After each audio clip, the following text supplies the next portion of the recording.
భారతదేశంలో medicated sun స్క్రీన్లో 30 SPF ఒకటి 50 SPF ఒకటి ఉంటుందండి. 30 SPF వచ్చేసి మనకి ఆయిలీ స్కిన్స్ ఉన్న వాళ్ళకి 30 SPF వాడచ్చు.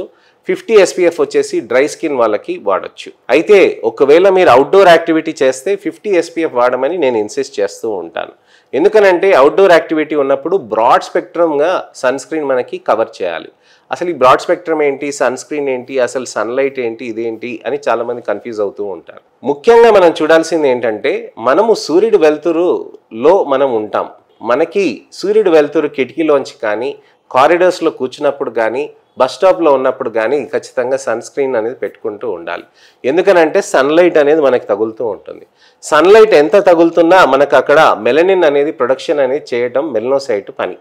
మెలనోసైట్ అంటే నల్ల కణాలు ఉంటాయి అన్నమాట చర్మంలో.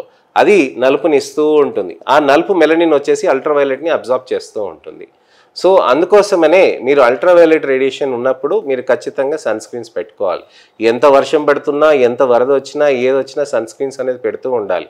మీరు ఎక్కడ బీచ్ ట్రిప్కి వెళ్ళినా, లేకపోతే మీరు స్నో ట్రిప్కి వెళ్ళినా, మీరు కొండల మీదకి ట్రెక్కింగ్ వెళ్తున్నా ఖచ్చితంగా సన్ స్క్రీన్స్ అనేది వాడాల్సిన అవసరం ఉందండి. సన్ స్క్రీన్ లేకుండా మీరు బయటికి వెళ్ళారనంటే మీరు ట్యానింగ్ అయ్యే ఛాన్స్ ఎక్కువగా ఉంటుంది. ఉన్నది చర్మాన్ని మంచి ఆరోగ్యరీత్యా మనం మెయింటైన్ చేసుకోవచ్చు.